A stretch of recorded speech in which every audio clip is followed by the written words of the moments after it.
Здравейте, колеги! Благодаря ви, че сте посетили нашия вебинар безплатен на модул Списък образец. За тези от вас, които не се познаваме, казвам се Виолета Ангелова и съм повече от 10 години част от екипа на фирма Adminsoft Plus и по-точно част от съпорта на фирмата. Това, с което днес ще се запознаем с вас, е модул Списък образец, модул Протоколи и модул Справки ще споменем, тъй като ако имате абонамент само за нашия модул Списък образец, те върват заедно с него. Споделям екран. Искам да кажа в самото начало това, което имате като въпросчета да задавате, запазете си го за края на вебинара, след като свършим това, което имам да ви разкажа подробно как се работи в нашия модул Списък образец, ще пуснем микрофоните и може да си задавате въпросите. Както и винаги знаете, на нашите телефони за поддръжка, умишлено започвам с това на нашата платформа в помощната информация, както и в сайта adminplus.bg на контакти, в сайта за договори на контакти. Винаги може да се свържете с нас, част от съпорта, от които съм аз. Телефоните ни за поддръжка, може да ни пишете на имейл контакт adminplus и както и за телефона за абонамент. Така, започвам. Ако ползвате нашата фирма като модул Списък образец за външен доставчик, първото нещо, което трябва, колеги, да направите е в NAISPO да ни посочите в модул институции, в настройки за избор на външен доставчик на модул Списък образец. Посочването на този избор е независимо от други избори, които правите за доставчици на електронни дневници, каквито сме и ние и така нататък, и не пречи едно на друго. След като ни посочите, знаете много добре, колегите от NAISPO попуснаха тази година на 31 юли, имате от там нататък възможност, кой когато прецени, в NAISPO да преминете в нова учебна година. Преминаването става само единствено там, вече за поредна година, откакто съществува новата информационна система на NAISPO. След като преминете в нова учебна година, в зависимост от това какъв вид институция сте, доколкото се изпълним единствено, тъй като отварям една скобичка, нашия модул Списък образец може съответно да работят и 4-те вида институции. Това са детски градини, училища, центрове за специални образователни потребности, както и ЦПЛР-тата, центрове за подкрепа на личностно развитие. Единствено при последните, които споменах, в NAISPO, като преминете в нова учебна година, ви запазват абсолютно цялата информация. Всички останали видове институции в момента, в който там преминавате стъпка по стъпка, за което, разбира се, ви подсказвам, макар че не е моя работа, в NAISPO, в помощната им информация имате едно ръководство как да преминете в нова учебна година, какво да направите преди да преминете в нова учебна година и след като преминете какво се очаква да виждате вече по отделните раздели. Тъй като преминете в нова учебна година в NAISPO, в модул институции в настройки, следващата стъпка, след като сте ни посочили за доставчик, е в нашата платформа, като за модул Списък образец имат права само лице през профила на директор и профил на администратор. Намирате модул Списък образец, показвам го. Съответно виждате, че в момента, в който кликна на него, се отварят допълнителните му менюта, за разлика от другите ни модули. На Списък образец първата ви работа, колеги, е да отидете в меню Данни NAISPO Синхронизиране. Там ние ви зареждаме 5 раздела. Този, който ви трябва, за да заредите данните, съответно за новата учебна година. Аз, разбира се, това е тестова база данни, в която съм се постарала да премина и да попълня информация, която да ви покажа на тестово ниво.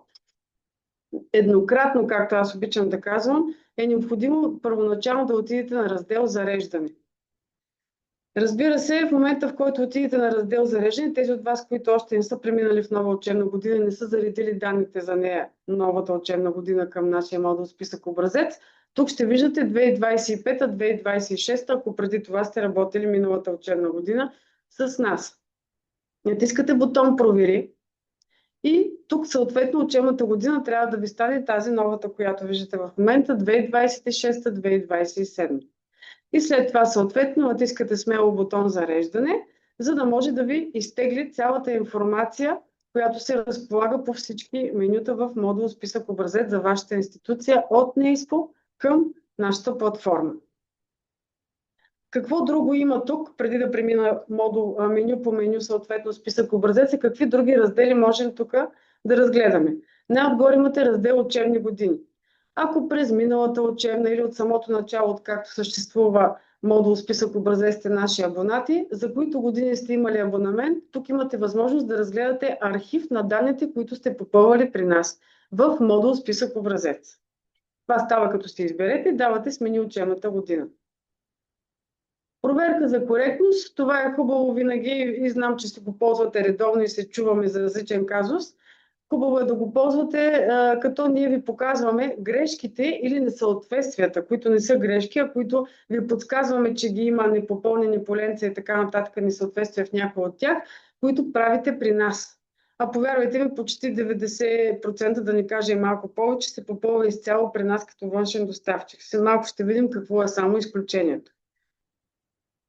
Зареждане на данни, казваме, се прави еднократно само в началото на учебната година и през цялото друго време, след като попълвате при нас информация, правите от раздел изпращане, за да може винаги по едно и също, по всяко време, в реално време, данните при нас в нашата платформа и в платформата информационната система на NAESPO, в модул институции, в модул деца и ученици, да са ви абсолютно еднакви.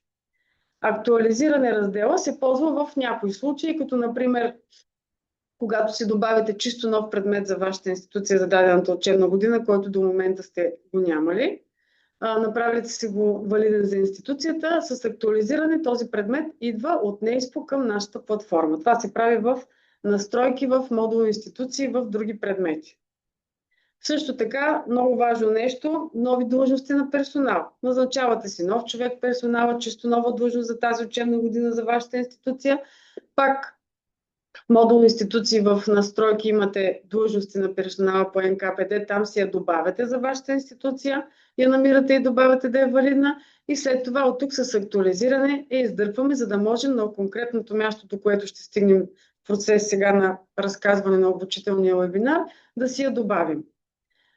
Чисто нови деца и ученици към вашата институция. Тоест, откакто съществува информационната система на NAESPO, ние като единствен външен доставчик на списък образец няма възможност при нас да записвате, да отписвате ученици, деца, както и да добавяте и да премествате от една паралелка и група в друга паралелка и група. Това единствено при нас се прави като външен доставчик, работите с учениците, слагате ги по групичките, записвате, махате от групите и така нататък, когато работите в така наречените други групи. Това са ви групата на логопед, на психолог, на педагог, съветник, на ресурсен учител. Всички останали ситуации, това записване, отписване и въобще движение на ученици и на деца се прави в NAESPO, в модул деца и ученици. Така. Казахме горе-долу тези раздели за какво служат. Сега отново започваме списък образеца. Начина, по който след като си заредите данните, започвате да попълвате е какво? Първата ви работа, постарали сме се интуитивно да кръстим отделните раздели, така че да са ви говорими какво точно се попълва в тях като информация. Институция, първото меню, подменю данни. Тук винаги ви показваме така наречената ни информационна лента, която ви показва в коя учебна година сте и кога последно сте дърпали данни от NAESPO синхронизирали. Отделните раздели, които са разделени на данни, основна информация, други адреси, автобуси, проектна дейност. Как работи по принцип? Раздел основна информация, имаме си съответно така наречени подраздели или шторички. Във вид и финансиране, както виждате, има попълнена някаква информация. И за да мога аз да разбера кои полета ми е разрешено от NAESPO да попълвам пред доставчика или да редактирам и кои съответно само тук ги ползвам за четене, за преглед, а там или по служебен път, чрез рол експертите или експерти от NAESPO, или съответно по друг начин, там се попълва цялата информация, а към нас само се визуализира. Това се вижда като натисна бутон редакция. Поленцата, които, работейки в списък образеца, поленцата, които по отделните менюта ви стоят сивички, неактивни, вие в тях няма възможност да работите, означава, че те ви идват от НЕИСПО като информация. Тези, които единствено са ви отключени, съответно, имате възможност да работите при нас, да редактирате и да запазвате. Разбира се, освен тази втора вид и финансиране, имате наименования, адреси, контакти, имате си телефонни номера и така нататък. Всички тези данни, ето, например, самоумишлено отворих телефонни номера, тук в табличен вид ние ви показваме, ако има въведени такива данни за вашата институция, но в НЕИСП. Щом нямате бутонче плюс, значи вие не може да добавяте запис при нас, а се очаква, че това се прави независимо от доставчика, без да ни махате като избор на доставчик. Това ви е разрешено в НЕИСПО и е активно да може да попълвате. И след това при нас съответно, като сте заредили данните, те си идват като информация. Тук мисля да не се впускам много подробно в данните. Ето ви и това поленце, като кликна, примерно тук са разрешени, както виждате, да се попълват при нас, за да може след това да се качат актуални данни за новата учебна година, като направите изпращане към НЕИСП. Друг раздел, други адреси. Съответно, отново се вижда, че няма начин да го добавите, т.е. това изцяло се попълва в НЕИСПО като информация, тук се визуализира. Автобуси, имаме плюсче, т.е. аз тук, ако имам автобус по един или друг начин придобит към моята институция, тук си попълвам за него информация и след изпращане тя се визуализира и в НЕИСПО, в модул институции, в дадения раздел. Проектна дейност по същия начин се вижда, че се попълва, щом имаме бутон добави, се попълва при външния ни доставчик и след като се изпрати към НЕИСПО в модул институции, тя се визуализира в там началото модул институции, проектна дейност ли беше, как беше раздела, нещо, мисля, че подобно се казваше. Така, органи. Пак в меню институция органи. Тук отново имате интуитивно именовани раздели. Обществен съвет, педагогически настоятелство, ученически съвет. Щом на всеки от тях имам плюсче, с изключение на педагогическия, той автоматично ви се зарежда в момента, в който, защото знаете, едно от нещата, които НЕИСПО ви запазват, независимо какъв вид институция сте при преминаване в нова учебна година, това ви е списъка на педагогически и непедагогически персонал. Педагогическия съвет, знаете всички, влизат всички колеги от педагогически персонал, автоматично ние тук ви ги показваме. Единствено, което можете тук да правите, и то се прави при нас като доставчик, е с моливчето да отбележите дали даденото лице подпомага ученическия съвет. И след изпращане към НЕИСПО, там също се визуализира. Настоятелство, обществен съвет се попълва при нас, видяхме. Ученически съвет също. Като ученически съвет, за да може в плюсчето да добавите член на ученическия съвет, което правите веднъж годината в началото за учебната година, при подаване на списък образец, съответно, за да може тук в пазащото поле да се появят имена на ученици, вие какво трябва първо да направите? Да отидете в НЕИСПО, независимо от доставчика, в модул деца и ученици, в лода на дадения ученик, който искам да е член или председател на ученическия съвет, и в лявата част на дървовидната структура в лода му, някъде най-долу, беше подпомага ученически съвет да си изберете от падащото поле. По мои спомени, колеги, е най-горното, въпреки че има няколко интуитивни подобни класове, паралелки и така нататък, участва, избира се най-горното от падащото поленце. За тези от вас, които не могат да се ориентират, като имат казус в ученически съвет, може да се обадите спокойно и на отдалечена поддръжка да помогнем. И след като отбележите всеки един ученик, който е част от ученическия ви съвет, било като председател или като членове, след това е необходимо към нас от данни НЕИСПО, синхронизиране, непрекъснато ще го показвам, за да свикнете тези от вас, които за първи път ще им се наложи да работят или пък са забравили, да използвате раздел актуализиране, за да може тези данни да дойдат и към нашата платформа. И в момента, в който стане успешно тивчето с зелено на актуализиране, означава, че вие в институция органи, в ученическия съвет на добавяне, тук ще се появили правилните ученици, ако вие сте им отбелязали правилното наименование, което са ви дали в падащото поле за избор, в лода му. По същия начин подпомага ученически съвет. Тук ви визуализираме тези колеги, които сте ги отбелязали съответно през разделчето педагогически съвет. Мисля повече да не се спирам на институцията. Това е така наречената визитка на училището.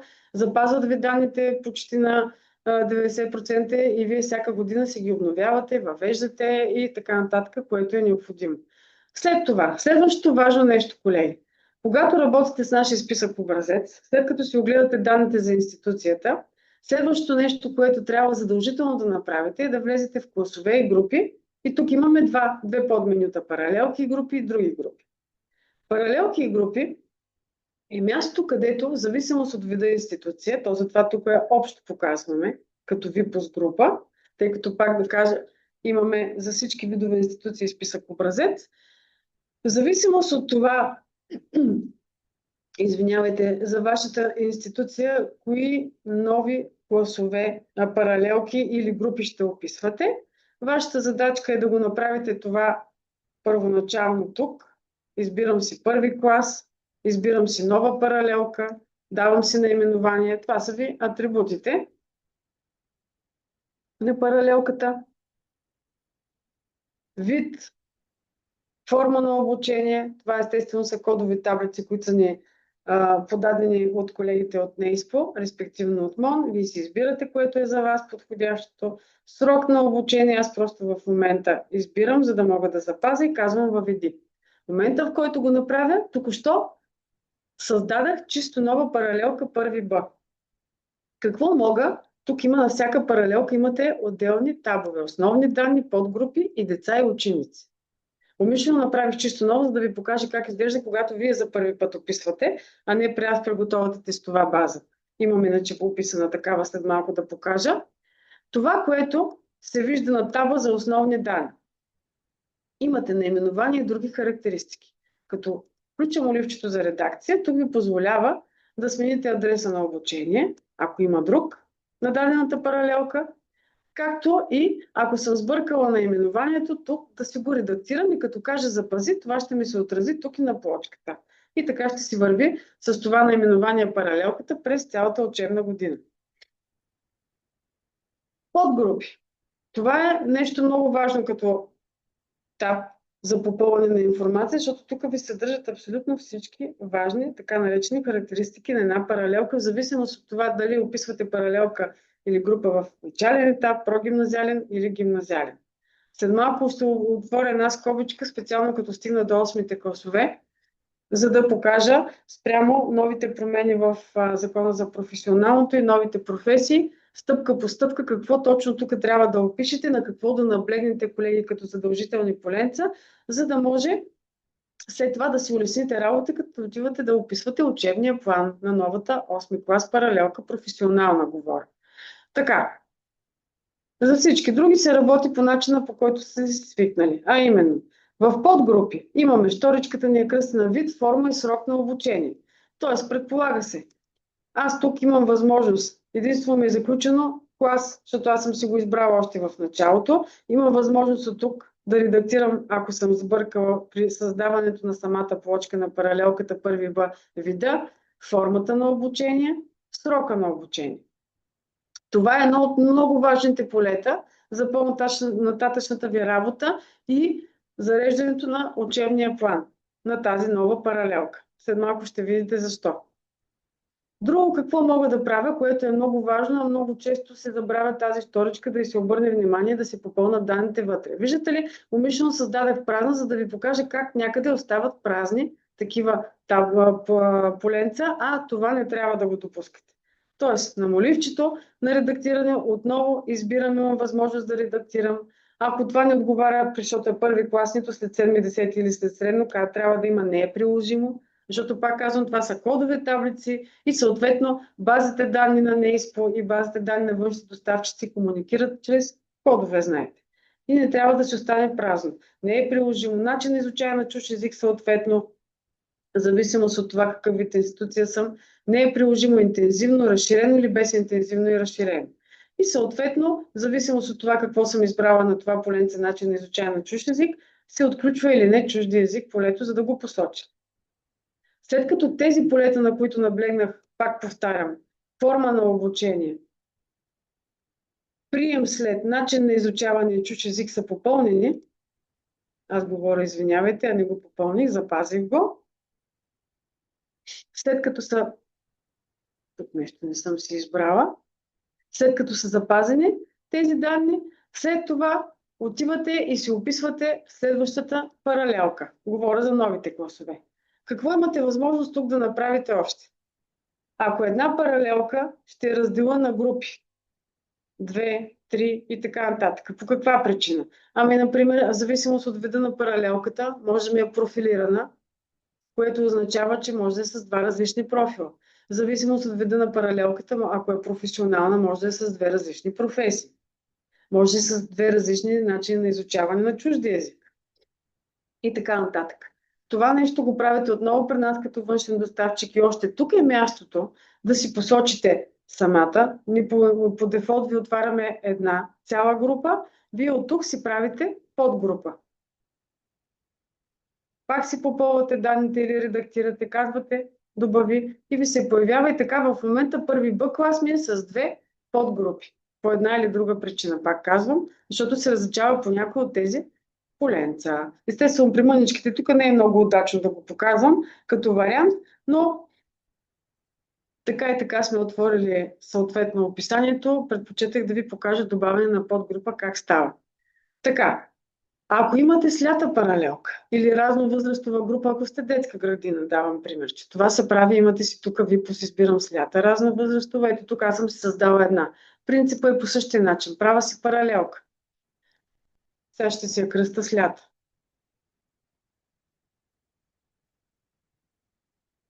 Добре, тест. Казвам от кои класове ми е. Примерно моята ще е, примерно казвам, 6 и 7. Форма на обучение. Срок на обучение. Организация. Тук пак казвам, избирам, за да мога да добавя. И тук-що създадах слята паралелка.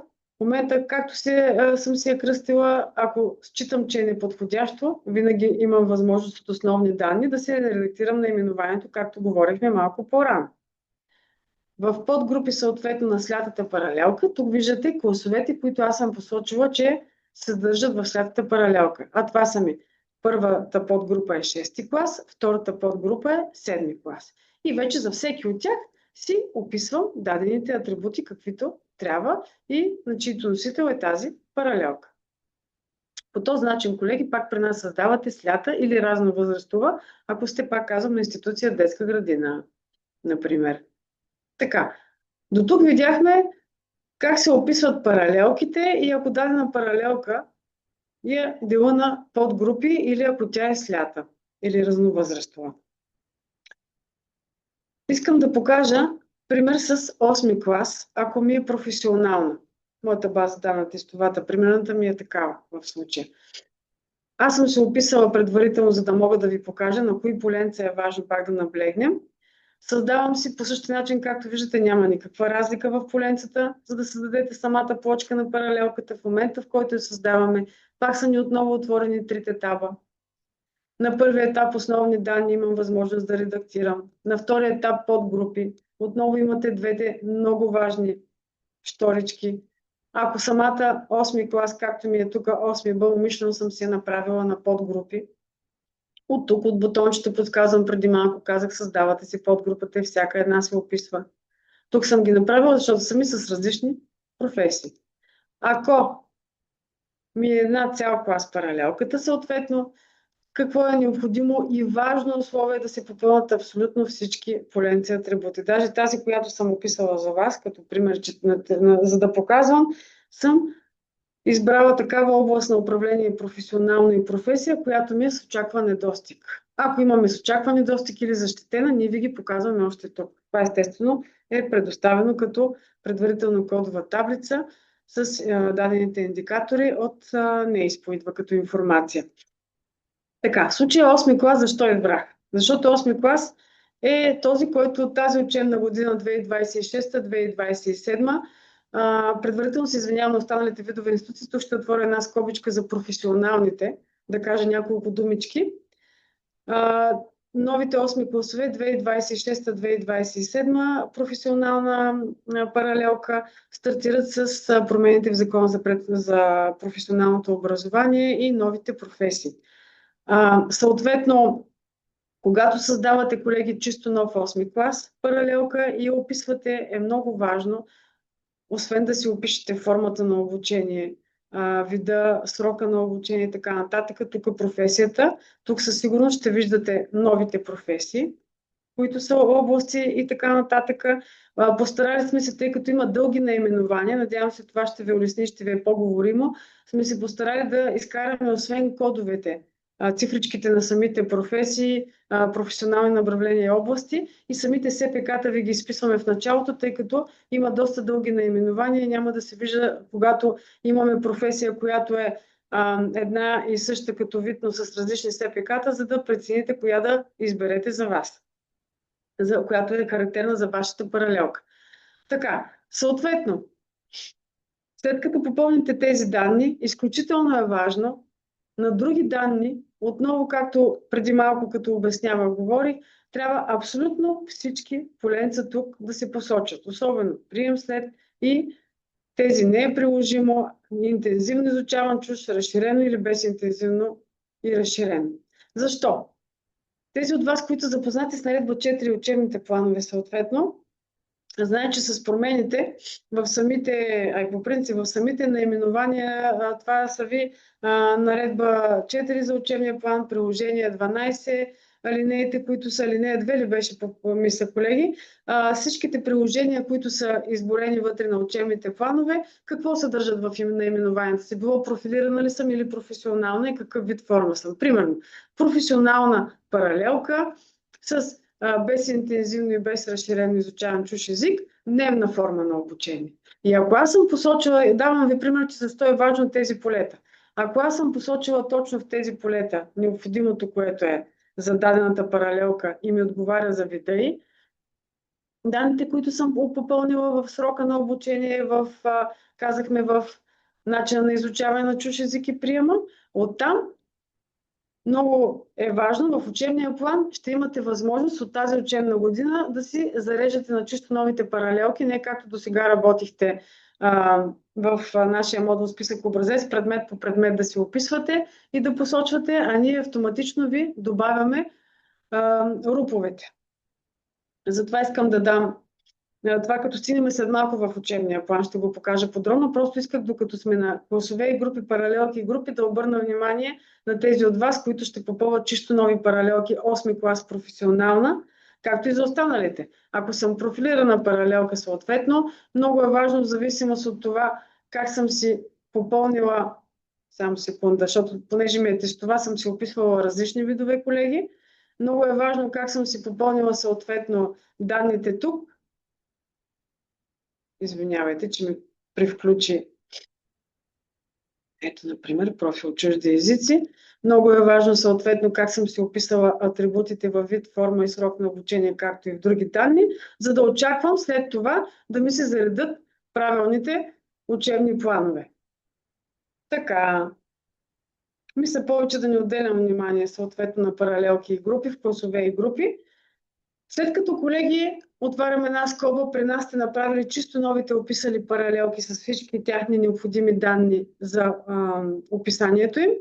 След това е много важно да отидете в данни NAESPO синхронизиране и да направите едно изпращане към NAESPO.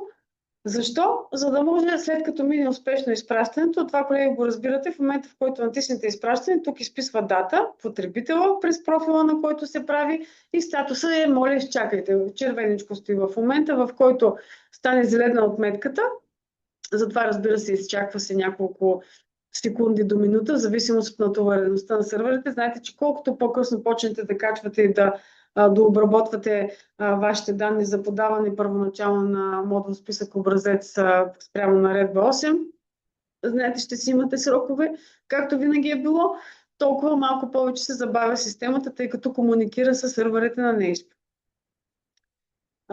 Предполагам, че и както до други години е било, и тази година, колегите от РО експертите и МОН ще изискват до 5 число. Примерно да сте в септември, да сте си качили в НЕИСПО, не да имате готов списък образец, попълнен и готов за подписване. Тези от вас, които са го направили и уточнили всичко, ще е супер. Разбира се, си улеснат работата и процеса на подаване и утвърждаване. А от вас искате информация в новата учебна година да сте преминали, независимо какъв вид институция сте, с изключение естествено на центровете, тези, които попълват, извинявайте, списък образец 3, така ще го кажа.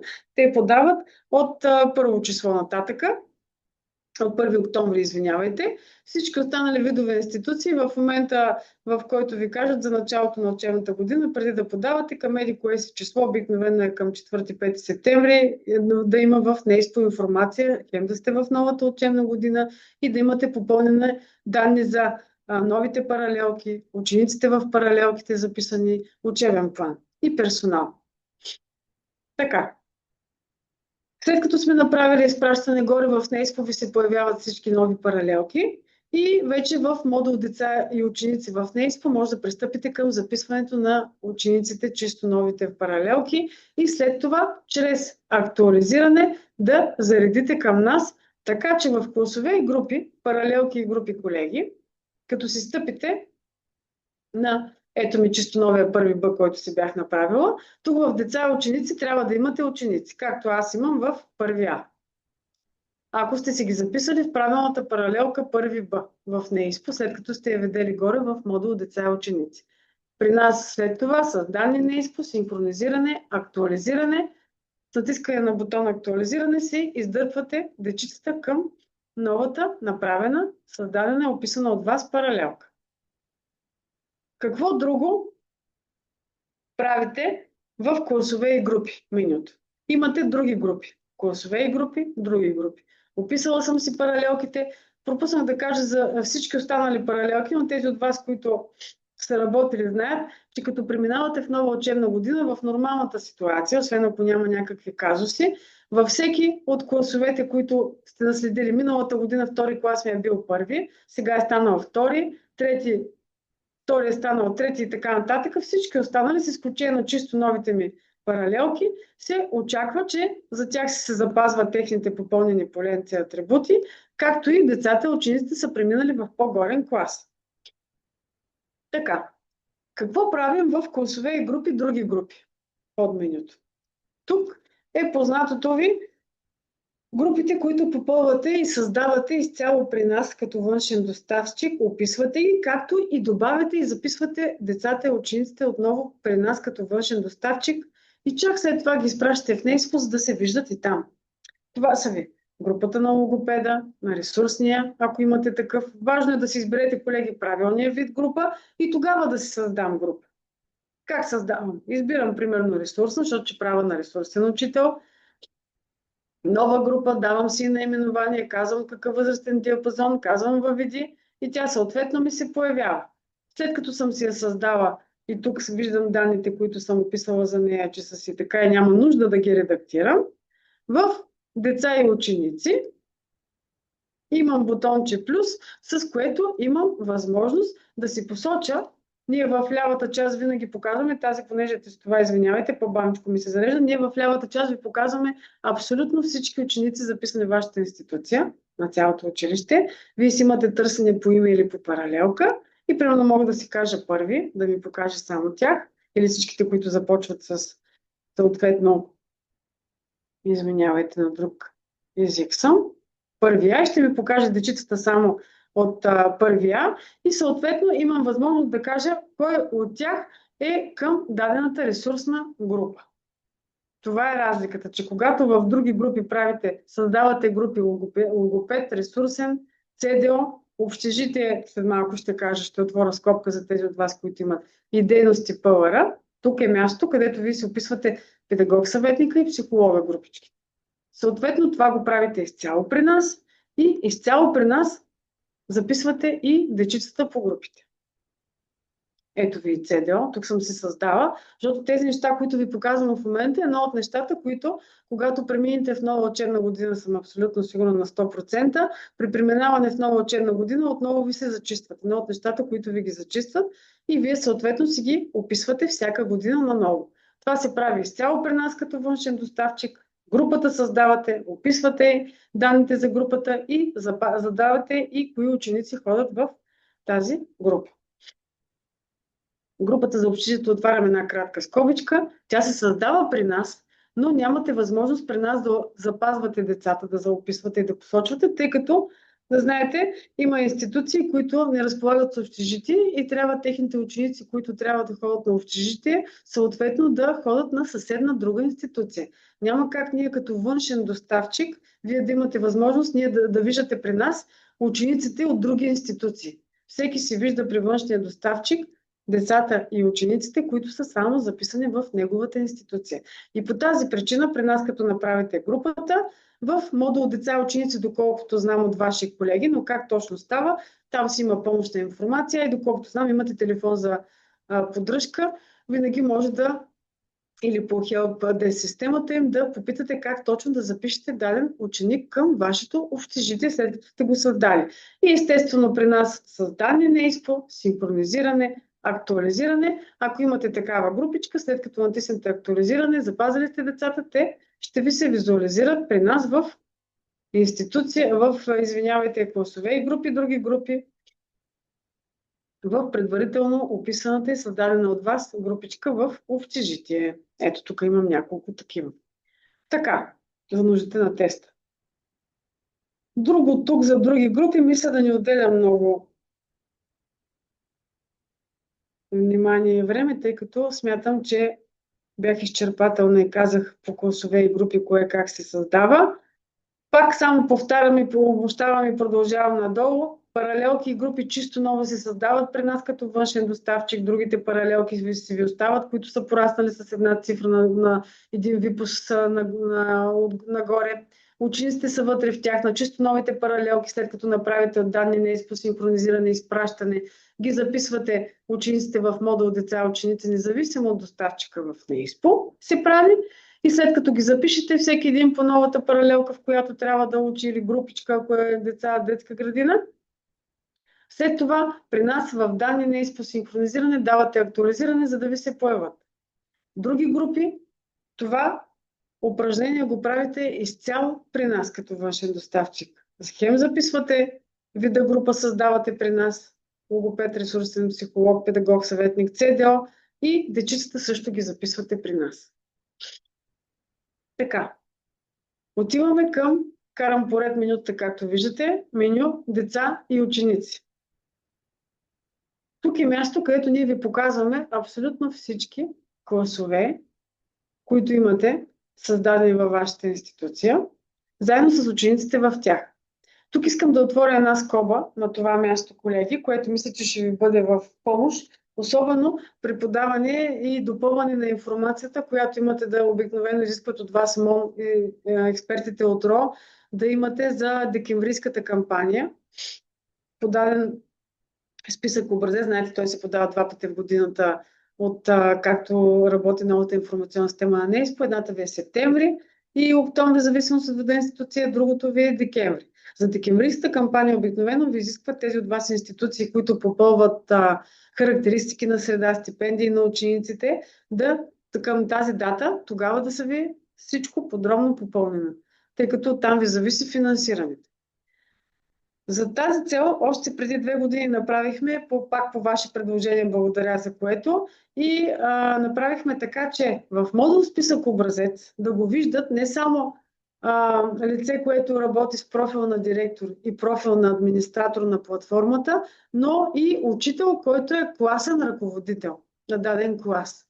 Какво за нас е класен ръководител? Ако аз в учебния план на паралелката това лице съм го посочила, че води част на класа, за нас това респективно е класният ръководител.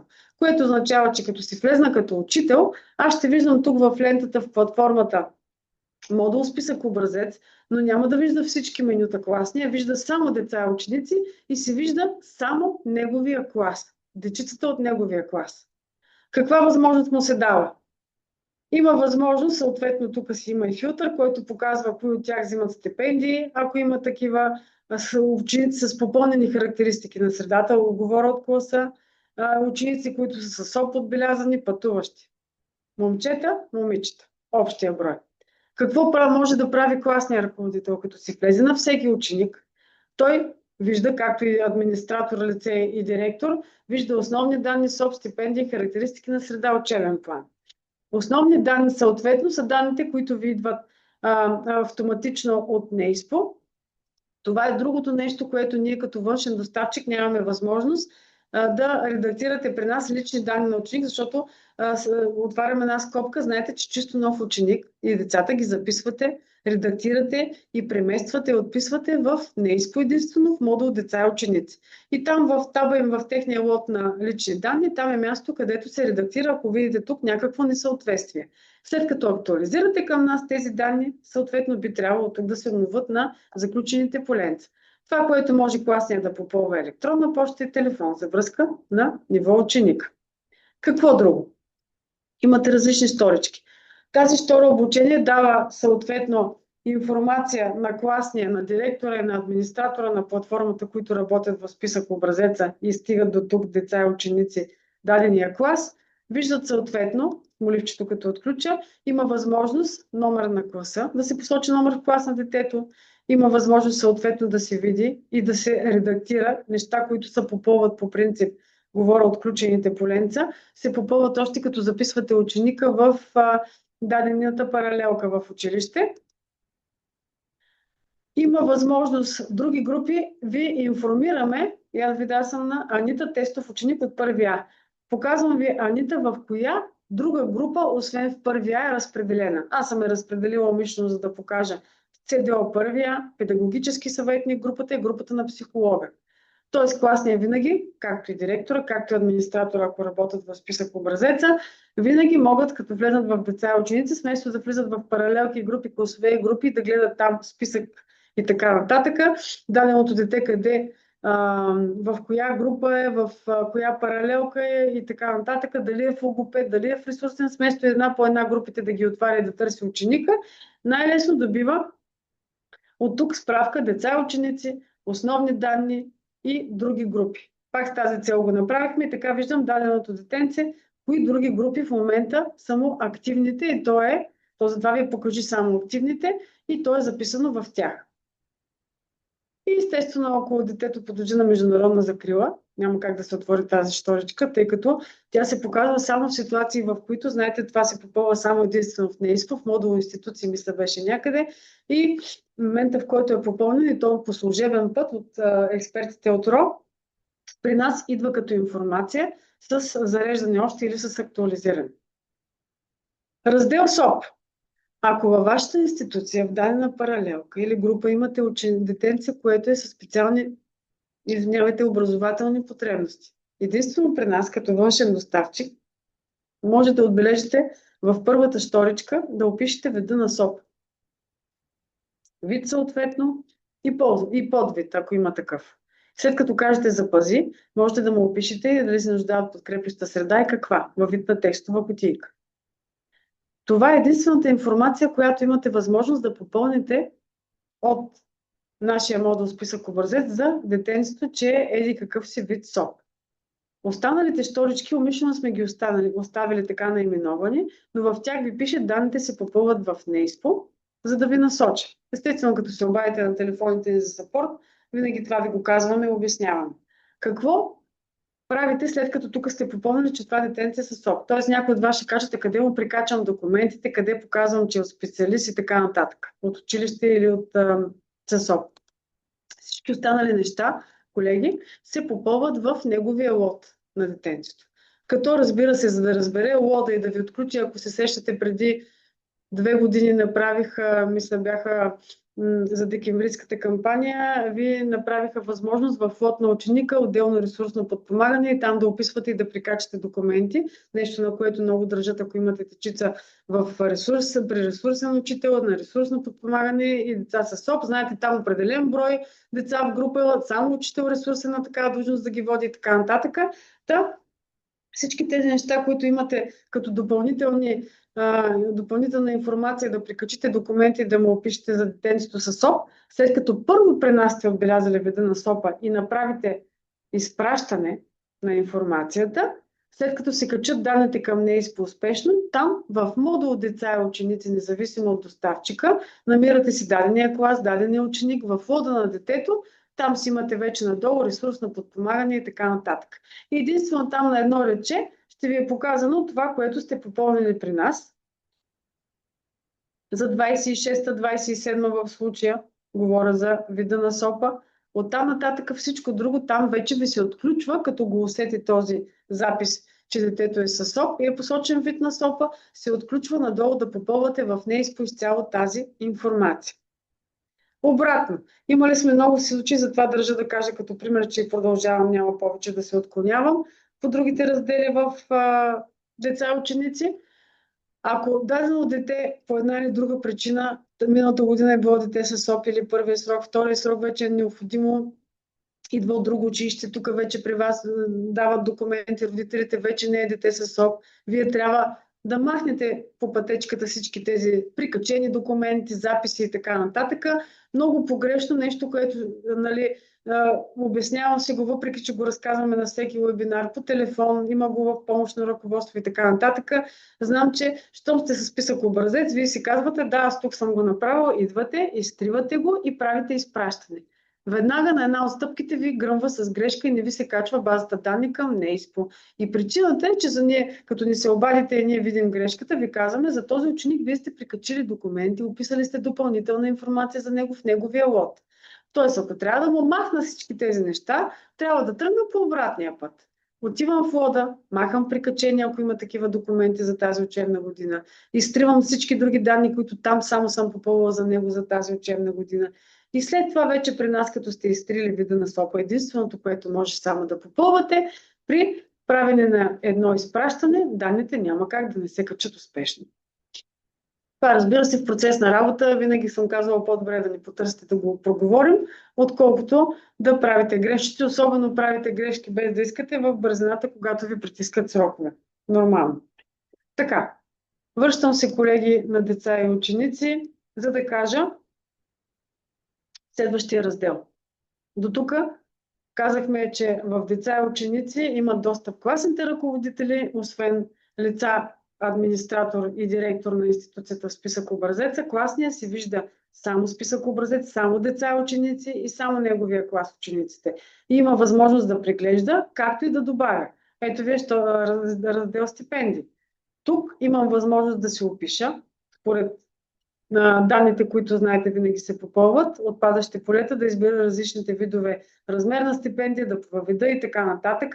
И след като я запазя, в момент сега ще се възползвам от филтъра да си видя кой съм попълнила като ученик с стипендия, естествено от новите деца, за да ви показвам. И какво имам предвид? След като имам попълнена вече такава една стипендия за един ученик, имате си бутонче копиране на друг ученик. Имам възможност да кажа на кой друг ученик да ми копира тази стипендия, вътре само да се редактирам, вместо всеки път на различни ученици от училище и от класовете да се попълва като информация. Отново, освен стипендии, характеристики на средата е другото място, където класният ръководител отново има възможност да попълни и има достатъчно време до декември. Това е другото нещо, което ви изискват. Когато сте с нашия модул списък образец като външен доставчик, характеристики на средата, които ви се зареждат в лот, абсолютно цялата информация, колеги, се попълва при нас. На данни имам възможност да кажа, родителите не са дали съгласие, като махна отметката и тогава горе, като изпратите, няма да има информация и няма да питат защо няма. Като има отметка, се очаква от тук надолу вече да е избран езика.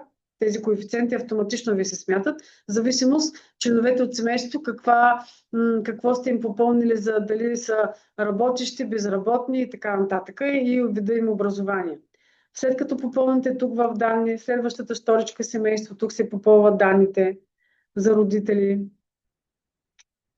Съответно, след като се попълни тази информация, имате си данни за личния лекар. Това ви е фамилия и телефонен номер.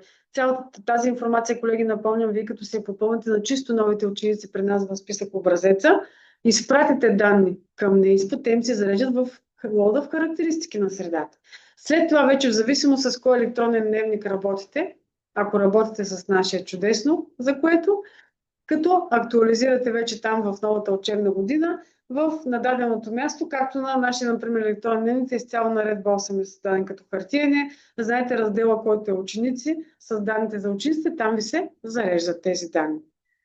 Така. Учебен план. Това е нещо, което го направихме още на първата година на ниво ученик.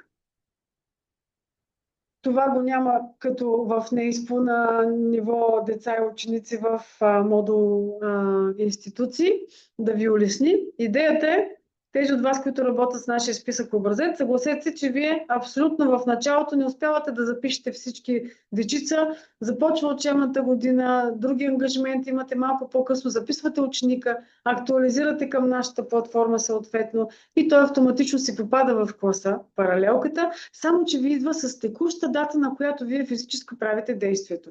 Ако детето по-рано е започнало да учи, няколко дена, няколко седмици, ако щете и миналия месец, и съответно учителите в дневника трябва да работят с него, съответно те, за да могат да работят на дадена дата, вие е необходимо тук при нас, за разлика от НЕИСПА, това го нямат колегите там, модул институции, на ниво ученик аз да дойда да му прегледам учебния план, даже мога да кажа, покажи ми само активните, и след като го прегледам учебния му план, аз мога да кажа, този предмет, той не го учи от 1 септември, ми го учи от еди кога си, да редактирам. Тук е мястото, колеги, отварям пак една скобка, ако съм ученик, който съм на индивидуална форма или комбинирана форма, ли беше, как беше, вие ще ме поправите. За тези от вас, които имат следната ситуация, искам да кажа. Ученика от даден клас учи част от предметите с класа, не посещава сам предметите, на индивидуален учебен план изцяло, учи част от предметите с класа, само че по-малък брой часове са различни само като общата бройка, с които учи целият клас. Тук е място, в където аз в деца и ученици в учебен план идвам и казвам на този ученик, те не само по география и икономика 18.1, а ги редактирам. В момента, в който ги редактирам, сега ще направя една такава редакция и казвам запази. Виждате ли как се отсветиха по друг начин? Това го правим с цел да ви дадем индикация, съответно, че детето е на редуциран брой часове по дадения предмет. И това си го виждате вие в учебния план, в деца и ученици при нас. Като направите изпращане, то се отразява и на конкретното място, където е необходимо в лот на ученика, не знам, по-скоро и там, както и в модул институции, също там има раздел деца и ученици, там се визуализират тези часовете по предметите, на които вие сте ги редуцирали, сте казали, че е с различен норматив. Така, мисля, че това бяха разделите в списък образец деца и ученици. Отново казвам, това си е вече въпрос на вътрешна организация. Има училища, в които директора, институции, в които директора държи сам да си работи с образеца, или той още едно лице, което му е дал администраторски права. Има училища, в които разпределят работата, когато са страшно много като ученици, като паралелки. Логично. И затова ви подсказвам, че така може да улесните, както и като забравите, винаги може да попитате. Класният ръководител също има възможност да вижда в списък образец деца и ученици, само неговия клас и да ви помогне в работата с попълване на стипендии и характеристики на средата.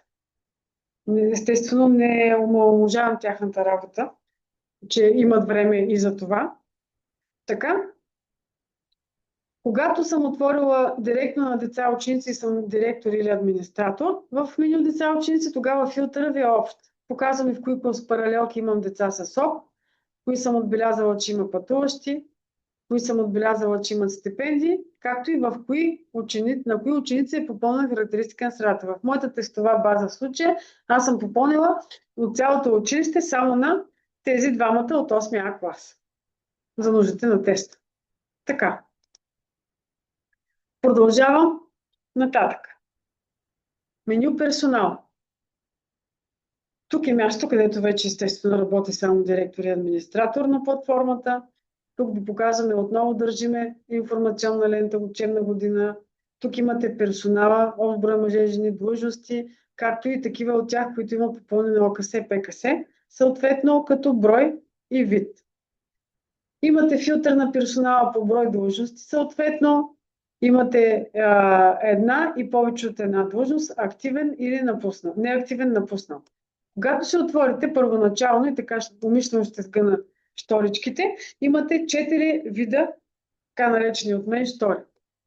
Педагогически персонал, непедагогически персонал, лица без длъжности, незаети щатни бройки. Какво означават тези штори? Това е едно от нещата, които съответно НЕИСПО, като преминете в нова учебна година, ви запазват данните за персонала и вече вие, ако имате някой, който трябва новата учебна година по една или друга причина няма да започне, вие тук ще го отразявате това. Ако имате чисто ново лице от персонала, сега ще ви покажа откъде си го извиквате от НЕИСПО и при нас изцяло пак работите с него. За логиката разсъждаваме вече за началото на учебната година. Штора педагогически персонал ви показва колегите съответно, които са въведени от миналата ви година и са се прехвърли в педагогически, добавяте си, ако трябва нов, ще кажем как след малко, редактираме ги и така нататък. Ще влеза на един служител, за да покажа и при него раздели. Отново имаме раздел основни данни с лични и допълнителни данни. Тук, понеже ме тестова, ще ме извините, за това не се отварят лентичките. Изцяло, отново ни е забранено изцяло лични данни на човек от персонала, било педагогически или непедагогически лице, което ще назначавате във вашата институция, се попълват на ниво лични данни изцяло в НЕИСП. И след това при нас само ги визуализираме. Как става това, колеги? Отварям една скобка да ви подскажа в НЕИСПО. Отивам в модул институции, в персонал и независимо, че сте ни посочили за външен доставчик, това не го пипате, отивате най-долу в списъка на персонала, който ви показват в раздел персонал и имате бутонче нов запис. Въвеждам си ЕГН, 3 имена, по ЕГН мисля, че беше първо, извинявайте, проверка, проверявам и то ми казва бутончето, ако това лице съответно го има, ми излиза данните само на ниво лични данни и ми казва, че го има в базата данни на НЕИСПО въведено, явно е работило и на друго място и че аз имам външен доставчик и трябва да си го работя там, лицето, данните, за него да си ги дръпна. Ако то не излезе, самото бутонче ви казва, не са на открити данни, искате ли да въведете нещо от този род, беше в момента импровизирам като текстче, казвате да, съгласявате си, самото бутонче ви пуска, нищо, че сте с външен доставчик, списък образец, щом нямате никакви лични данни въведени в базата данни на НЕИСПО за това лице, току-що завършил и така нататък, примерно, нормално е, идвате там и имате възможност да му добавите само на ниво лични данни. ЕГН, 3 имена, там дата на раждане и мисля, че бяха на ниво лични данни адреси. След това казвате там запази и след това какво правите при нас? Списък образец, за да си извикам да се назнача чисто ново лице в списък образец, но не в персонал. Там работя с него и го описвам. В данни НЕИСПО, виждате ли тук, освен синхронизиране, което го ползваме да зареждаме, да изпращаме данни и да актуализираме, имаме отново едно подменю персонал. Само, че тук е проверка и изтегляне на данни за персонал в НЕИСПО. Аз там, като знам, че съм си проверила и че това лице вече го има или съм го въвела на ниво лични данни, зависимост дали ще си въвеждате педагогически или не педагогически, на даденото плюсче, тук отново си избирам идентификатора, въвеждам ЕГН-то, попълвам тези задължителни атрибути за него, давам запази и съответно тук ми се показва във вид на една плочка с моля изчакайте и дъпа данните актуализира от НЕИСПО. От тук се прави. Не от актуализиране, от тук. Данни НЕИСПО, персонал, така си ги викам, чисто ново лице, което ще назначавам в персонал.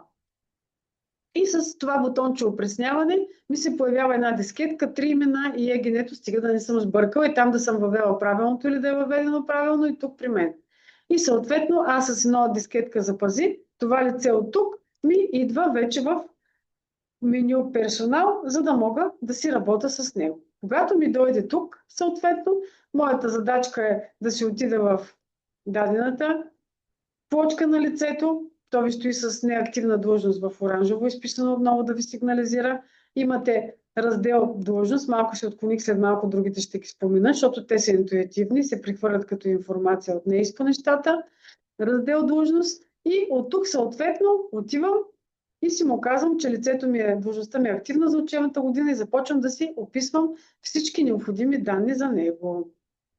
А това са ви. Имате шторички, които ви говорят спрямо наредба 15 за категорията на персонала, педагогически, непедагогически, длъжностите, ето ви и така нататък. Имате трудостаж, професионален опит преподава. вида на договора, основания и така нататък. Всичко това, естествено с предоставено като договор и вид на договор и кой член и така нататък от вашето счетоводство, ги попълвате като информация. Тук е място, където ако едно лице, ще го назначавам на 2 длъжности. Длъжност еди каква си, длъжност еди каква си. Пак от раздел длъжност имам плюсче да си добавя другата му длъжност, така че да ми се появят 2 плочки. И всяка една да ми е описана, за да работя с нея. Няма повече да отделям внимание за длъжност, който има определени казусчета, обикновено звъни и помагаме. Така, след като казахме, че в раздел основни данни каква информация ни визуализира само, раздел образование съответно от тук е място, където ви се визуализират вече попълнени и прехвърлени от миналата година ОКС или вие добавяте такова. ПКС-та също. Други квалификации, тук е място, където попълвате компютърни умения, чужди езици, другите курсове, курсовете по наредба 12 и 15. Имате възможност, освен да ги попълните, имате възможност съответно и след като имате попълнен такъв и да го копирате на други ваши колеги, да не попълвате едно и също на всяко едно лице. Нещо, както показах на стипендиите. Тези от вас,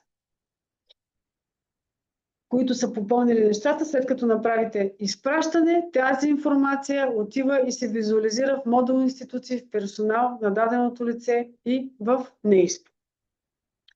Преподавателска заетост.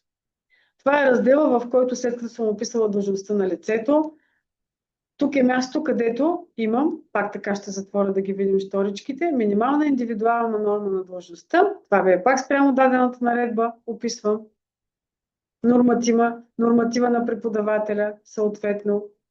Учебния план, в зависимост от това, след малко ще отидем на раздел учебен план, последното ни меню, което ще разгледам и ще покажа новите неща, които сме направили там, с цел да ви улесним.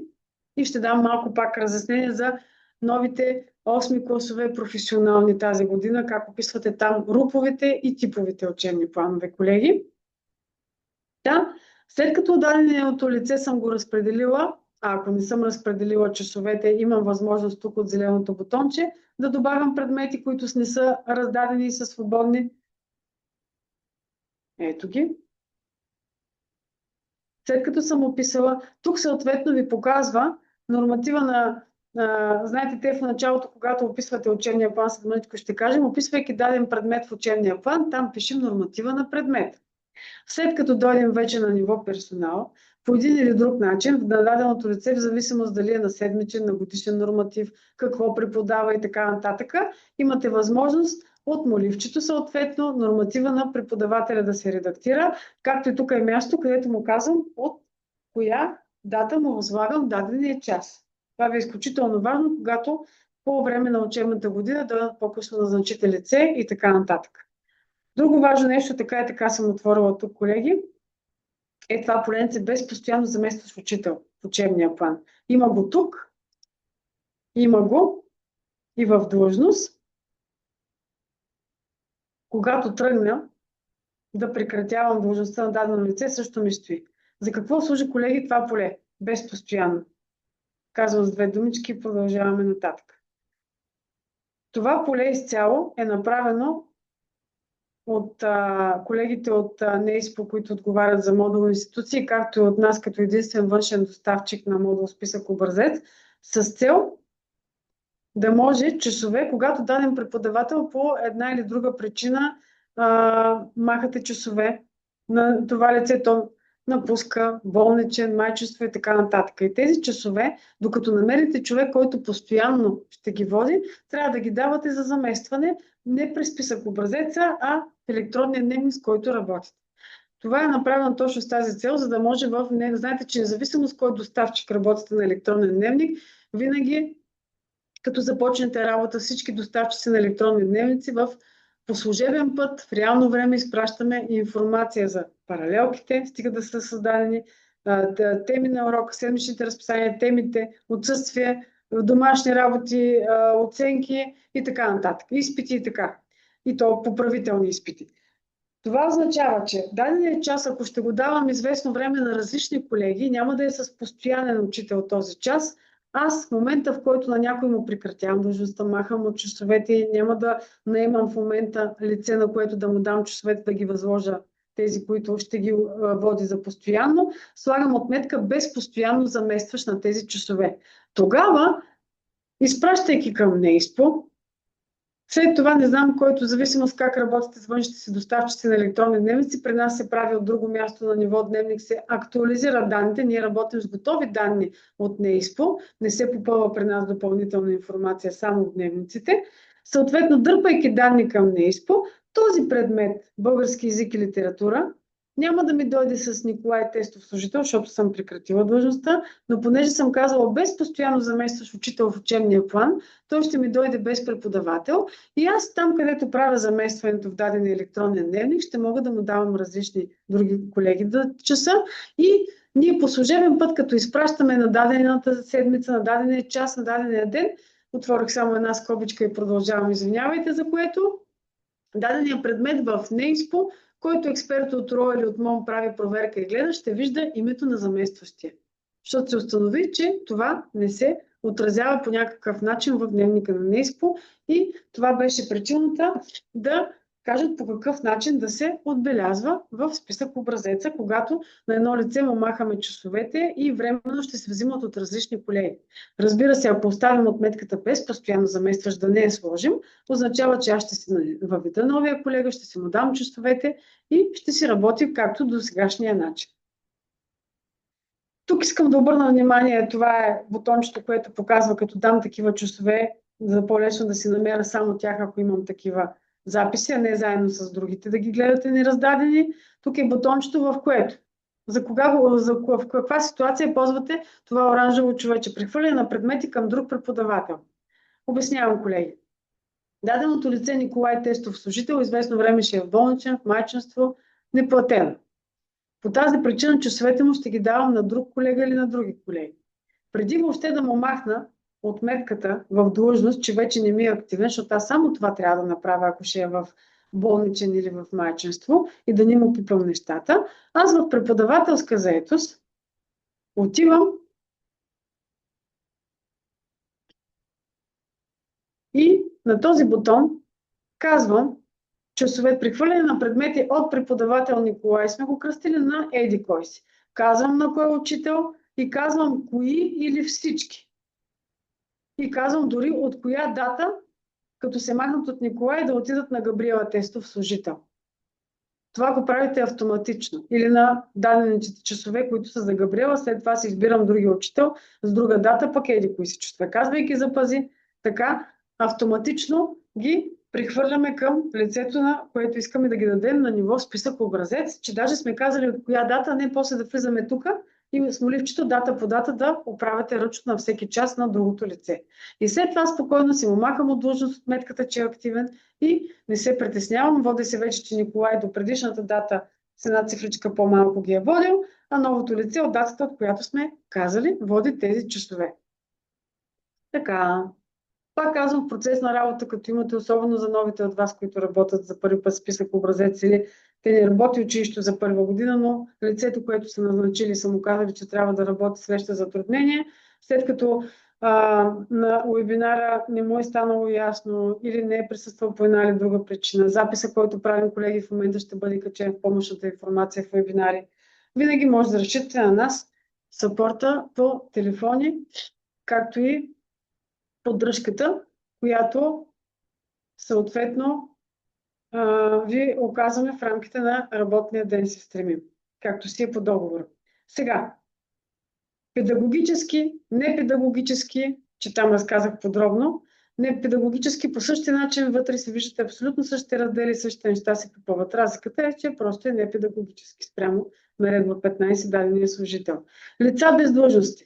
Тук е мястото, в случая моята е тестова, затова имам доста, виждате. Тук се очаква, че вие няма да имате супер много служители. Когато дадено лице прекратя длъжността, показвам откъде се правеше, за да ви подскажа за какво говоря.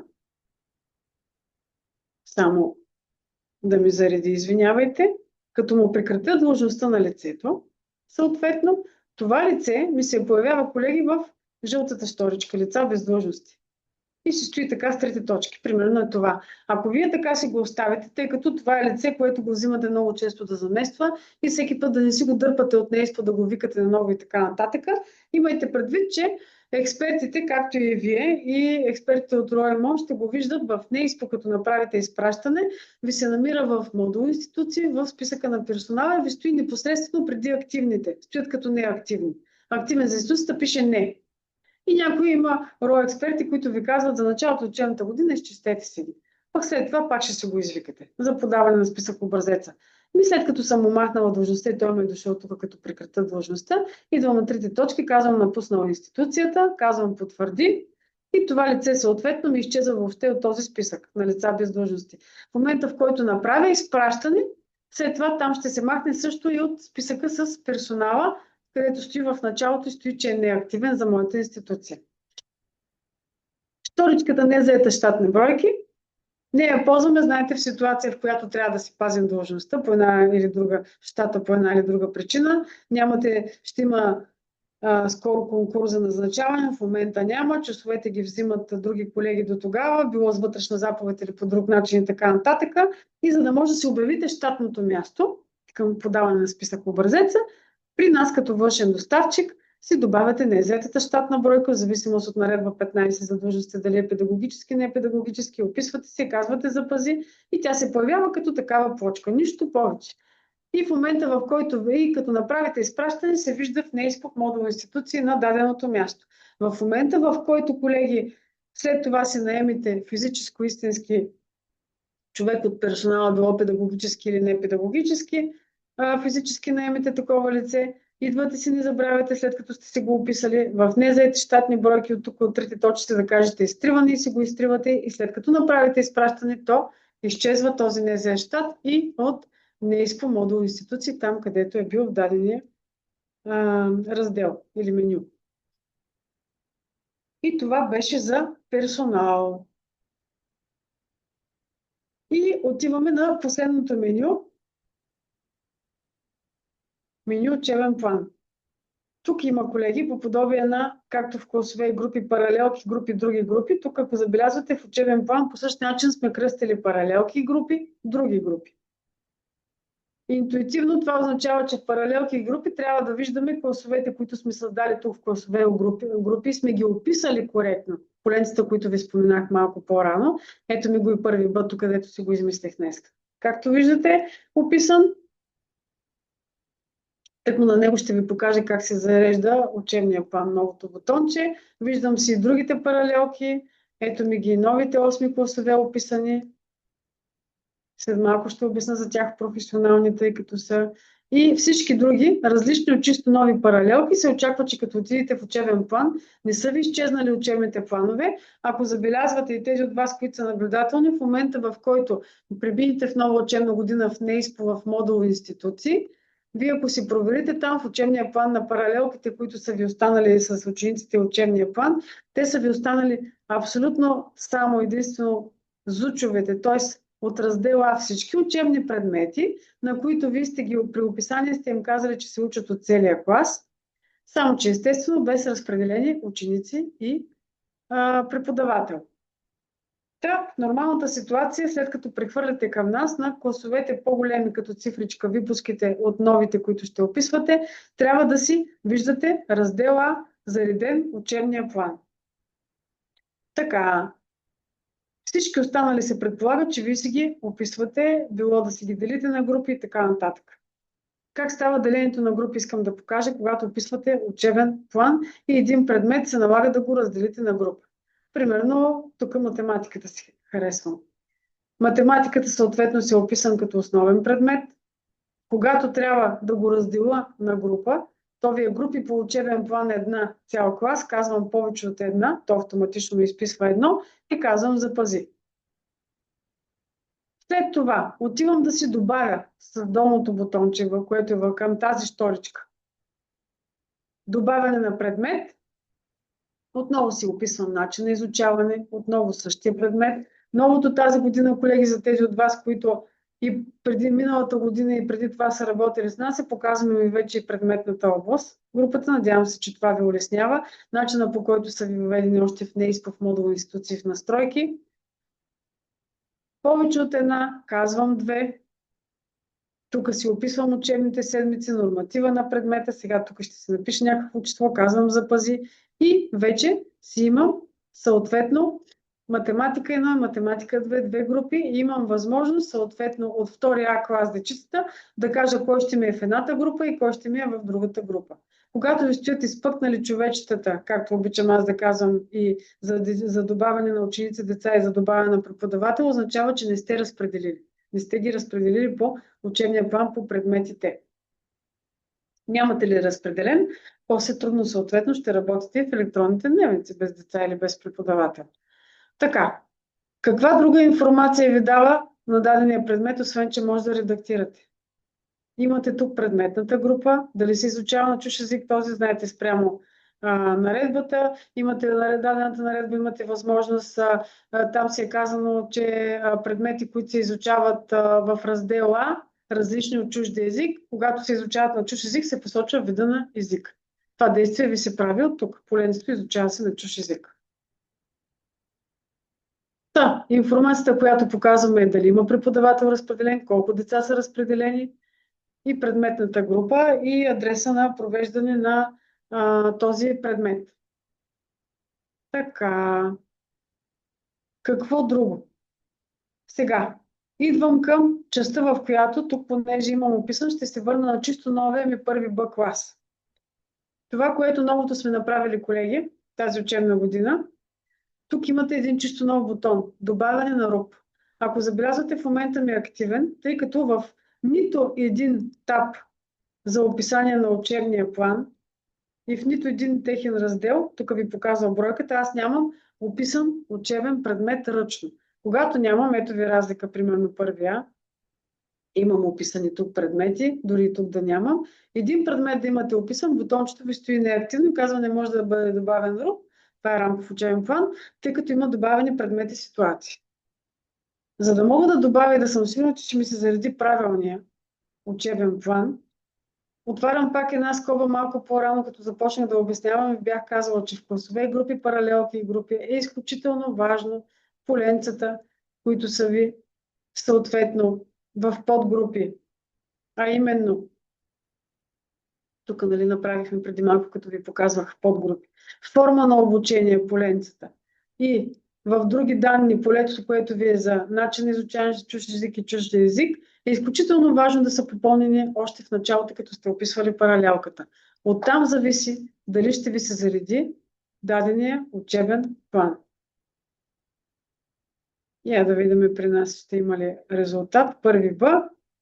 Натискам бутончето добавяне на учебен план рамков и съответно ви въвеждаме в раздел А учебния план, който се отнася за общообразователните паралелки спрямо наредба 4 приложенията за учебния план.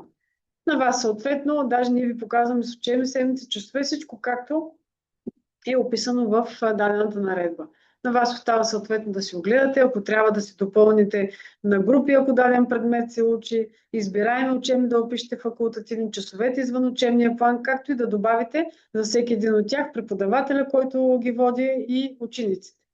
След това не забравяйте на ниво преподавател, на ниво ученици, ако го правите това като действие по-късно от датата, на която те трябва съответно да преподават или да изучават, е нужно да отидете съответно в деца и ученици в учебния план на детето, да го оправите като дата, както и в персонал, преподавателската заетост, да му кажете от коя дата даденото лице преподава предмет. Това е важно, за да работите коректно с дневника, с електронния, с който работите. Така, искам сега да обърна внимание на 8 клас професионалната. Имам вече такава една описана. Освен, че спрямо атрибутите, които са описани на тази паралелка, показвам 8А, на подгрупи, форма на обучение, само секунда да зареди, съм дала дневна, професията и така нататък, и на други данни съм си казала прием след начин на изучаване чужд език съответно. Това, което ми се отнася за тази паралелка, аз съм използвала, мисля, че го бях заредила, на 8А клас, съм използвала вече бутончето за зареждане на добавяне на учебен план, рамков, и то ми е заредило предметите. Даже аз съм почнала нещо да попълвам и умишлено съм оставила да ви показвам как се лечи, когато нещо не е попълнено до край. Тук отварям една скоба, което касае тези от вас, които имат професионална паралелка 8 класове от тази учебна година и спрямо одобрените досовски програми, които МОН е утвърдило в сайта на МОН, трябва да си добавите съответно на новия ви 8 клас професионална паралелка, да си добавите, ако те са споменали и са ги одобрили, там ги има в учебния план, съответно отраслова професионална предмет и специфична професионална подготовка. Това не се прави, колеги, по досегашния ви начин, както всички сте свикнали да работите. Говоря само и единствено това изключение, което го казвам в момента, е за новите 8 класове професионална паралелка спрямо промените за професионалното образование и новите професии. Избираеми учебни часове, отивате на плюс, избирате начина на изучаване. Както виждате, от тази година сме обърнали логиката. Първо спрямо начина на изучаване. Като посочите предмета, не се очаква, че вие сте си го въвели в НЕИСПО предварително в модул институции, в други настройки, в други предмети и тук да го видите, а съответно ние ви ги зареждаме като готови номенклатури, така да кажа. Това са строго определени номенклатури, които МОН е подал, съответно и колегите от НЕИСПО, като единствен външен доставчик, са ни ги предоставили. И ако вие се опишете, както ви показах преди мъничко правилно, дадените атрибути на паралелките, се очаква, искам колеги да ви покажа, с риск да съм досадна някой от вас, ако знаят къде да гледат, в сайта на МОН, ако трябва да си опишете чисто новата професионална 8 клас паралелка, къде точно да се ориентирате, кои предмети се очаква, с какъв начин на изучаване, да видите вие какво ние ви показваме, защото може и ние да грешим. Което няма как да стане, защото не ги подават, но все пак. Професионално, учебно съдържание 2024, доси учебна документация и съответно тук са ви професионалните направления. Аз, колеги, ще се отворя да видя на моята 8 клас, тъй като не я запомних наизуст, 8А.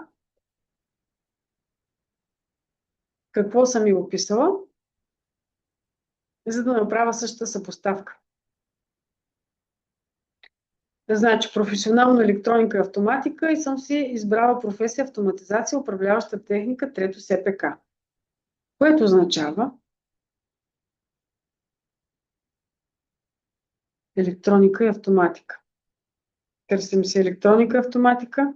Бързо ще бъде, колеги, само да покажа как да се ориентирате. Тук си търся това, което съм избрала. Автоматизация, управляваща техника ли беше? Да. И тук съответно ви отваря, виждате ли типовите учебни планове, колеги, в зависимост от това паралелката, начина по който сте се описали, каква форма на обучение и дали е без интензивност разширено или интензивно изучаван чужд език, си отваряте него типов учебен план. Моята си спомням, че беше без интензивно и без разширено дневна форма. Зарежда ви съответно одобрение от тях учебен план, заповедта на министъра. В началото ви стои този, който ние сме ви заредили, ако сте си натиснали бутончето за добавяне на РУП. И си гледаме колонката за 8 клас. И съответно от учебните предмети отраслова и специфична. За специфична професионална нямам никакъв предмет за тази професия, който се очаква да учат. От отрасловата професионална имам един и същи като наименование на предмета, само че един е учебна практика, другия е теория на професията 18 часа. Това нещо исках да ви покажа в учебния план паралелки и групи 8А. В шторичката, която ви е за избираеми учебни часове, защо? Съответно, откъде съм ги попълнила тези данни. Избирам си вече, като съм проверила, че те очакват отраслова да учим. Ето ми го единия, ето ми го и другия. Отдолу ви изписвам и теория, учебна практика. Аз вече съм ги попълнила даже. И съответно, за да знаете кой е теория, кой е практика, тук ви ги показвам. В стрелкичката, която винаги е била, покажи още. Това, пак казвам, единствено това Изключение за новите 8 класове професионална паралелка за типовите учебни планове, които се очаква тази година 8-те класове да изучават като предмети от отраслова или специфична. Само за тези два вида. Ако случайно имате и разширена професионална подготовка предмети, тях, нищо, че е новия 8 клас професионална, са казали от МОН, се описват по досегашния ви познат начин. Тоест в НЕИСПО, модул институции настройки, в други предмети си го описвам, казвам си го за институцията, дадената предметна група, актуализирам. При нас данни НЕИСПО синхронизиране, актуализиране, за да ми дойде новия предмет. И в учебния план, в паралелки и групи, нищо, че си стъпвам на новия 8 клас и си отивам в избираемите, аз като очаквам и съм си го въвела горе, че ще ми от разширената и си кажа разширена професионална подготовка, ние тук ще ви го покажем. Разбира се, изключение има. В общия случай това са за спортните училища, училищата по изкуства. Те съответно, знаете, с заповед, с разрешен министър, те си имат и собствени учебни планове, така че при тях тази възможност тук не ги ограничава с тези предмети за ОТПП и СПП, които са като начини на изучаване. С това също сме се съобразили.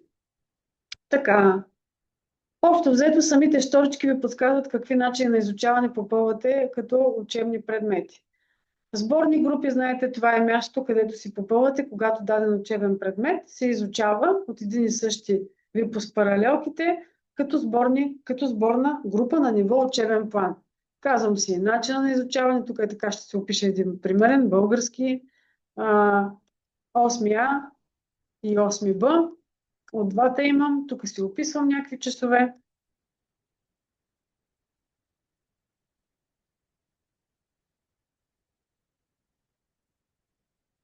Някакъв норматив на предмета давам за пази и съответно този предмет ми се изучава от 8А и Б. Това се вижда от подробната информация, намира се в правилното място и съответно, в зависимост дали съм в 8А или 8Б, на сборни групи, този предмет стои описан.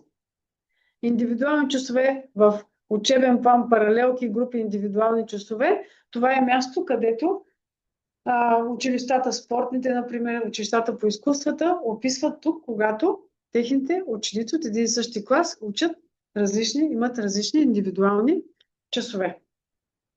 То е различно от това, когато ученик имам в моя клас, който е на индивидуален учебен план. Това е място, където го описваме. Като, когато даден ученик от един клас е на индивидуален учебен план, ето, например, аз съм се отбелязала 8А Здравко. Как виждам, че съм го отбелязала? Т.е. тук ми се е визуализирал. Първото необходимо нещо, което, колеги, трябва да направите, още като го записвате ученика или в НЕИСПО, в модул деца и ученици в неговия лот, там пред данните за обучението му, независимо от доставчика, ми позволява да сложите отметка, че е по-индивидуален учебен план, по една или друга причина. След като актуализирате към нас, тази отметка ви се появява в деца и ученици. 8А казах, Здравко. Обучение. Ето, по-индивидуален учебен план. Автоматично това означава, че този ученик ще се вижда тук в учебен план индивидуален УПА, за да мога да опиша за него по познатия ви начин отделните съответно предмети, които той учи сам с учителя. Го преподава. Което пък означава, че ако на Здравко съм описала български език и литература, аз тук един пример съм описала в задължителните и той го учи сам с преподавател, това означава, че в учебен план в паралелки и групи, в 8А неговия клас, в същия раздел задължителни учебни часове по български език, Здравко не трябва да съм го разпределила, че го учи заедно с класа. Той трябва да стои неразпределен, тъй като той го учи, не посещава с класа този предмет, а сам с преподавател. Това е много важно. След като направите изпращане, естествено, в НЕИСПО, в модул институции, в учебен план, там ще ви се показват и хем по отделно ниво ученици, учебния им план, индивидуален, ако са на индивидуален учебен план в същото време и на ниво паралелката 8А клас. Колегите в НЕИСПО визуализират, ще стои веднъж български език и индивидуален учебен час и само с Здравко вътре разпределен и веднъж 8А запис български език и литература ОП с целия клас, само че без Здравко да е разпределен там. Така, мисля, че и за учебния план споменах. И с това, колеги, мисля, че току-що казах всичките менюта в модул списък образец. Това, което ще спомена, както в началото на вебинара казах, освен модул списък образец, преди да пуснем микрофоните, ако имате въпроси, ще погледнем и в чата, ако сте писали. Преди да продължим, само ще маркирам и спомена другите два модула, с които върват безплатно към нашия модул списък образец, ако го имате като абонамент списък образеца, а това са модул протоколи. Това е модула, в който ви имате възможност, съответно, ако сте работили преди в старата учебна година, да си преглеждате протоколите, които сте описвали за нуждите на печат. 382 за дежурство, провеждане на изпит, за резултати, за допускане на ученици до държавни зрелостни и държавен изпит за придобиване на професионална и този за допускане на ученици до изпити за промяна на оценката. Стъпка по стъпка как се описват и как се работи. Колегата, която ще ви разказва за електронния дневник съответно, тя ще го покаже малко по-подробно, тъй като нашите протоколи имат възможност, ако сте с нашия списък образец, работейки в тях, след това вместо да описвате в електронния дневник отделно на ниво паралелката на дадения клас ученик в раздел изпити да описвам отделно още веднъж същия изпит, след като съм попълнила протокола и резултата, автоматично мога да го изпратя и той се запълва там като ред с оценката и с всички абсолютно атрибути необходими за това. Затова казвам, че колегата ще ви ги покаже, Катето Стоянова, когато разказва за електронния дневник. Тези от вас, които не работят с нашия списък, с нашия електронен дневник, а само могат списък образец, виждат модул протоколи, могат да го използват на ниво съответно само за нуждите на печата. И модул справки, тъй като ако забелязахте, докато ви разказвах целият модул списък образец, никъде не ви показах откъде може да си направите справка за отделна информация. Единствено, колеги, в персонал, както беше и в програмата Admin Pro на времето, в админките, които ползвахте за списък образец за попълване на информация, които поддържахме ние, всички видове институции, на ниво дадения преподавател, в преподавателската заетост, колеги, единствено там сме ви оставили, нищо, че сте в модул списък образец, да му генерирате PDF-че с неговата норма на преподавателска заетост и часовете, които ще взима цяла учебна година.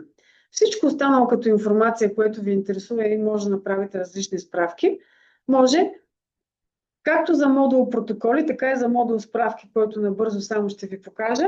Изпирам споделянето. За тях достъп може да се даде от меню администрация, потребители, служители.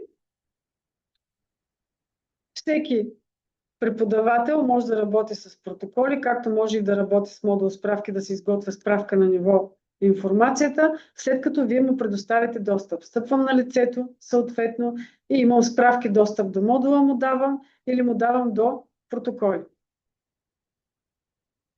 Така, модул справки имам две възможности, след като имам достъп до него. Лични справки и споделени. Лични справки са справките, които аз си създавам и ако реша да ги споделя дадената справка, примерно тук съм си написала списък на педагогически персонал, съм си направила една справка. От тази лентичка аз като кажа сподели, достъпна за всички служители, които имат достъп, да виждат моята справка, вече тя ще се вижда от всеки друг, който има достъп до модула, като влезе в тапчето споделение, за да може да я преглежда, да се издърпа в Excel и така нататък, ако му трябва. Лични справки изготвяте вие. Може да създавате нова или на базата на съществуваща. Като под нова, в зависимост от това, давате си име на справката.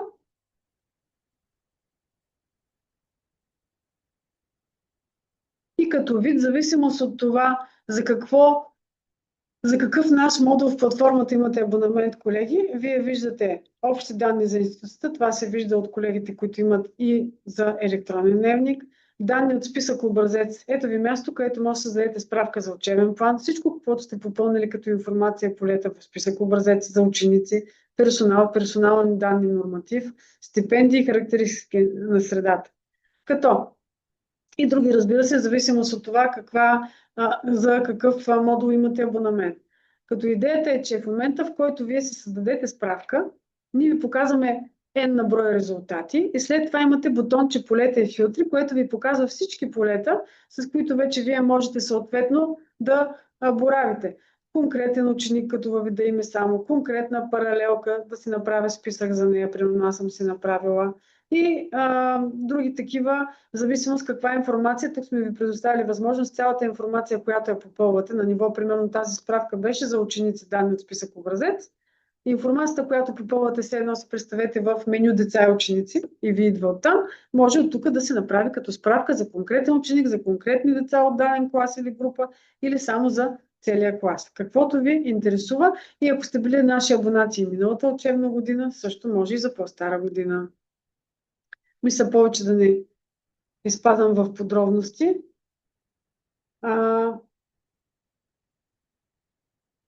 Спирам споделянето, като преди това, колеги,